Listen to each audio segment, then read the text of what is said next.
In this WrestleTalk news, Sasha Banks is not released by WWE ? An update on Stephanie McMahon and Triple H, the real reason Brock Lesnar returned, and more. Subscribe and enable notifications to always on for daily wrestling news videos. Support WrestleTalk!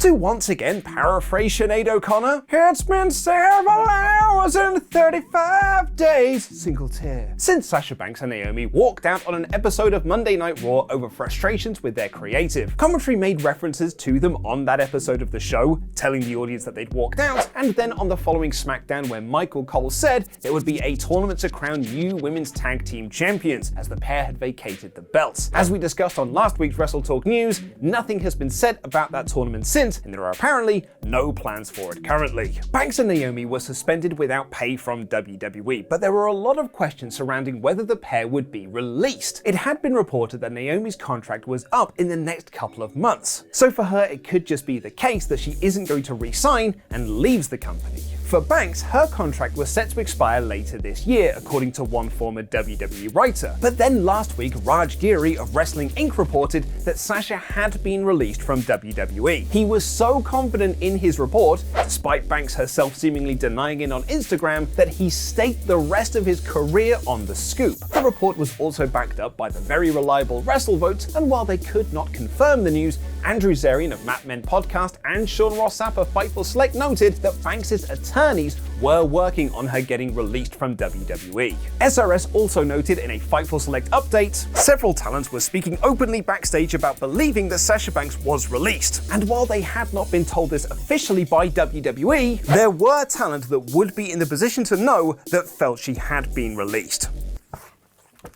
It's still worth it, but that is the last time I'll do that today. However, a new report from Mike Johnson of PW Insider might suggest a new twist in this tale. According to Johnson, as of last night, Sasha Banks was still listed on WWE's roster internally. If she had been released, she would have been removed from that list. It's likely that we'll not know the reality of this situation until WWE themselves make a comment or officially announce something. But we might have an idea about how they're feeling about the situation. Banks and Naomi have already been edited out of the WWE Then Now Together Forever bumper, and a sign at this week's SmackDown that read Sasha Crew for Life has been edited off the official WWE.com gallery. A totally normal and not childish thing to do, like appearing on a live TV show for a ratings bump when you're being investigated by your own board for paying hush money for an affair. But while we may not be seeing Banks and Naomi on TV anytime soon, this past Friday saw a beastly return.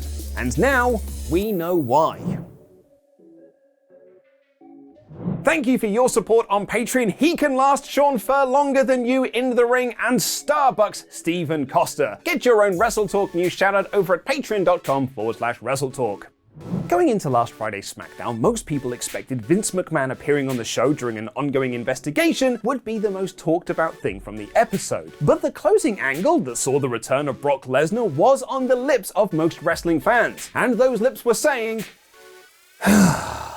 After beating Riddle in an excellent main event, Roman Reigns cut a promo saying that there was no one left for him to beat. So out came Brock Lesnar, a man he'd beaten just a few months ago at WrestleMania, and also at Crown Jewel last year. Many fans speculated that the reason Lesnar returned was because WWE learned that Randy Orton, who was scheduled to face Reigns at SummerSlam, was out with an injury, and this was a last-minute panic move to create a new SummerSlam main event. And those fans were basically correct. According to Sean Ross Sapp over at Fightful Select, no, I won't use the mask, once it became clear that Randy Orton wouldn't be able to perform anytime soon, the plan was put in place for Brock Lesnar to return to the company. Because why build new stars when you can just rerun a feud that people were sick of months ago? Well, you know what, I suppose it could have been worse.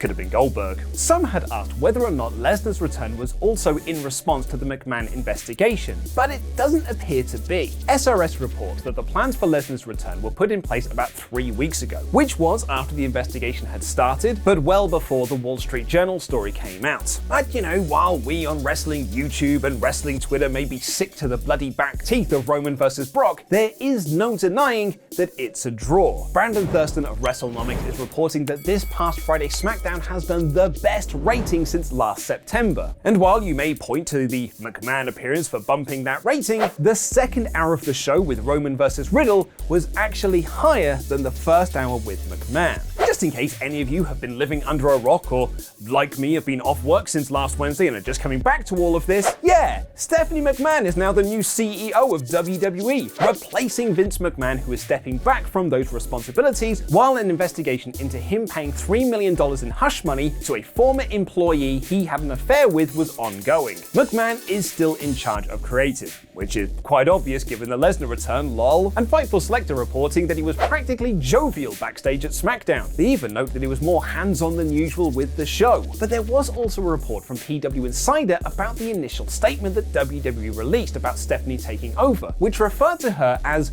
Ms. McMahon. For those who might not know, the Ms. term is often used for a woman who is unmarried, but can be used by a married woman in certain circumstances. PW Insider wrote that this had some raised eyebrows amongst those in the company, particularly because Stephanie stepped away from her position in WWE to focus on her family. This is all, of course, just speculation on the part of fans, but seemingly those in the company as well, that there are some marital problems between Stephanie and her husband Triple H. But a new report from Wade Keller at PW Torch is debunking those theories. Keller said on PW Torch VIP that I don't want to say rumors because that's overstating it, but there was conjecture that maybe there were marital issues that they were dealing with. I'm told that's just flat out not the case, and that they are a team. But not all wrestling news is contained to just WWE.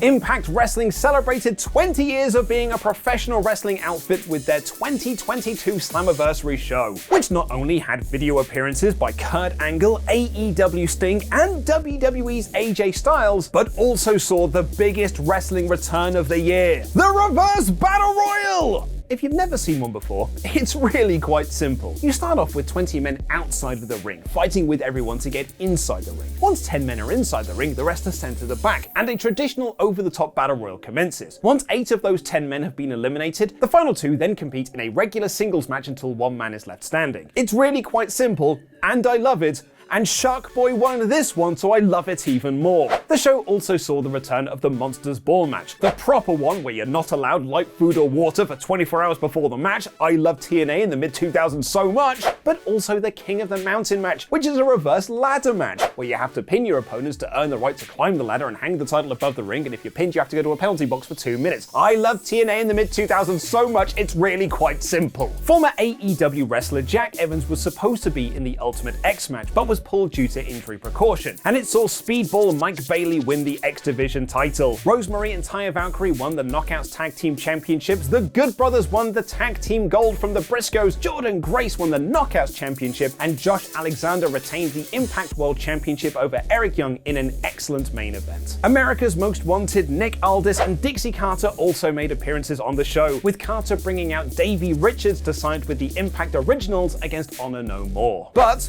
most importantly, Shark Boy won the Reverse Battle Royal.